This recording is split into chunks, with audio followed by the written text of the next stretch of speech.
Hi, మీరు కూడా క్రాస్‌గా టై అండ్ డై ఉండాలి. వర్క్ నేర్చుకోవాలి లేదు. అనుకుంటున్నారా? టై అంటే ఏంటి? డై అంటే ఏంటి? అని చాలామంది అడుగుతున్నారు. టై అంటే మనం డిజైన్స్ కట్టుకోవడం అండి.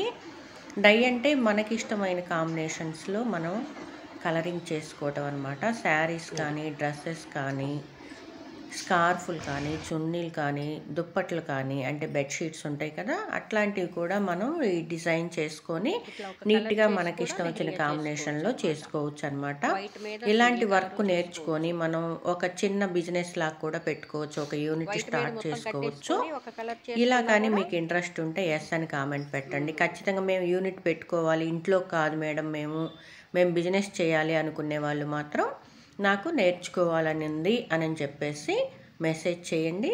నేను నా ఫోన్ నెంబర్ సెండ్ చేస్తాను, కాల్ చేస్తాను. మీరే ఫోన్ నెంబర్ ఇవ్వగానే మీరు కాల్ చేయండి. నేను డీటెయిల్స్ అన్నీ చెప్తాను. ఓకే.